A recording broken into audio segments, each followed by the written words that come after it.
قال: ما يبكيك يا رسول الله؟ لا أبكى الله عينك. قال: يا علي كيف بك وتخضب؟ هذه من هذا، وأشار إلى رأسه ولحيته حيث يبعث أشقاها لأن النبي قال: أشقى الأولين عاقر ناقة صالح، وأشقى الآخرين الذي يضربك على رأسك يا علي بن أبي طالب. الليلة شهادة أمير المؤمنين يا شيعة أمير المؤمنين، أعظم الله أجوركم. أبونا أمير المؤمنين يا موالي، بكى رسول الله. أمير المؤمنين قال: يا رسول الله أوفي سلام من ديني. قال: بلى يا علي. دارت الأيام والليالي، وإذا بأمير المؤمنين يكثر من النظر إلى السماء ويقول: لا حول ولا قوة إلا بالله العلي العظيم. هي والله الليلة التي وعدني بها حبيبي رسول الله، هي والله الليلة قالت له أم المصائب زينب: أبا ما لي أراك تنعى نفسك. قال: يا بني هي والله الليلة ما كذبت ولا كذبت، إنها الليلة التي لا بد لي من الرحيل عن الدنيا. سعد الله قلبك يا أمير المؤمنين. علي بن أبي طالب عانها ما عانى يا موالي، حتى أنه رأى النبي وشكا إليه ما لقى من هذه الأمة من تظلم. أمير المؤمنين كان أبو الأيتام والأرامل، ما يمر على يتيم إلا وهو يقول: ما أنت أوهت من شيء رزقت به، كما تأوهت من الأيتام في الصغر، قد مات والدهم من كان يكفلهم في النائبة. وفي الأسفار والحضر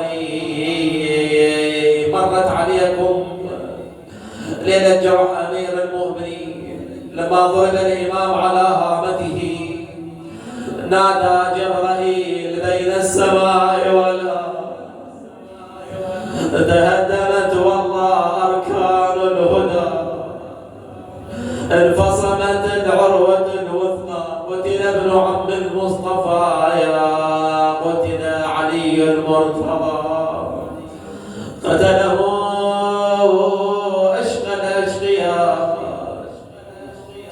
بقى أمير المؤمنين ليلتين يا موالين وهو يوصي الإمام الحسن: بني حسن إذا قضيت نحبي لا تمثلوا بالرجل ضربة بضربة، ولن أوصيكم بأسيركم: اطعموه من طعامي واسقوه من شرابي. هو بحال الضعف معه.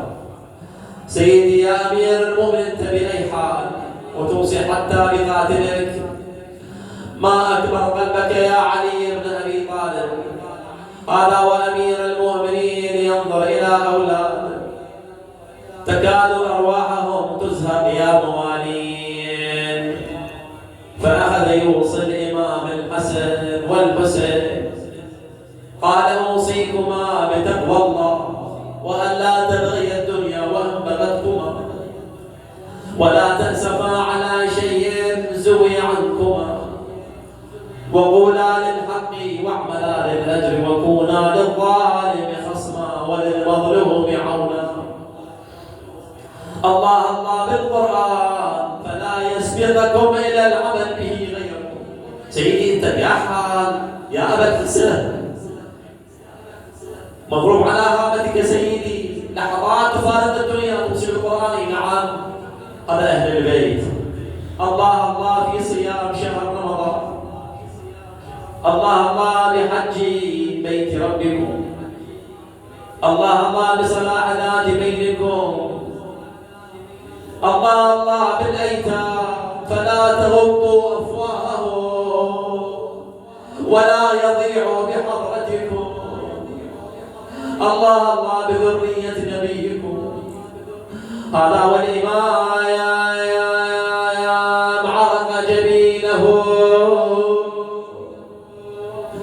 وإذا بزينب تنظر إلى أبيها قد عرق جبينه. قالت أبا يا علي ما لي أرى جبينك قالت قال بني سمعت جدك المصطفى يقول إن المؤمن إذا دنا منه الماء عرق جبينه. عندها ألقت بنفسها على أبيها. أصابك يا أبو يا عم الإسلام يا راعي أرى من حوليتها. وين نروح بعدك أبا يا علي؟ أنت أول الأيتام والأرامل. بني اصبري. فهنا زينب سألت أمير المؤمنين قالت أبا حدثتني أم أيمن عن كربلاء، أريد أسمع الحديث من عندك.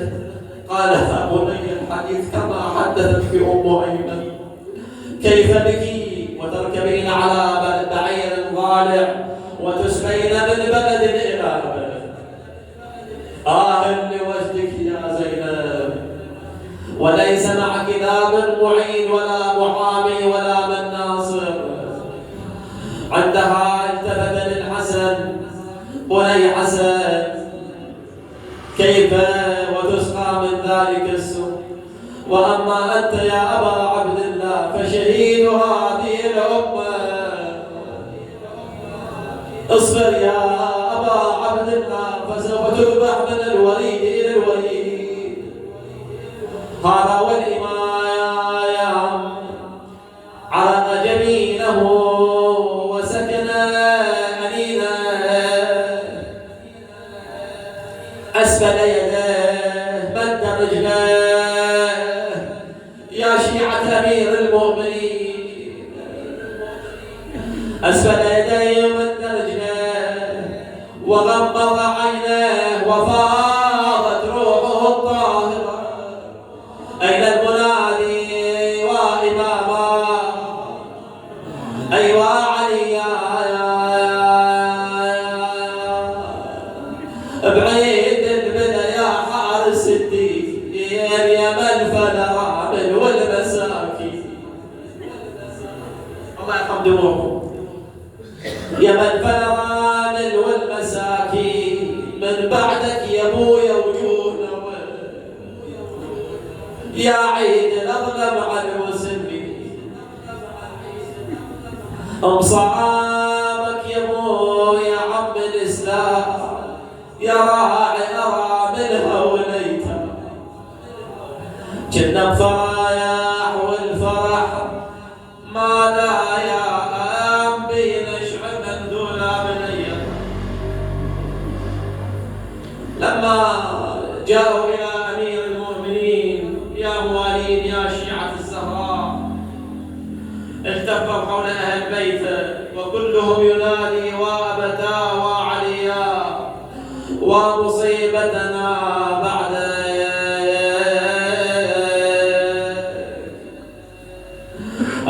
يا شبح للموت على وعدد رجلي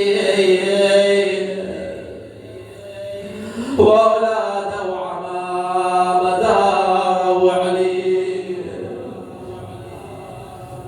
صاحوا داعت الله ومدد ايدي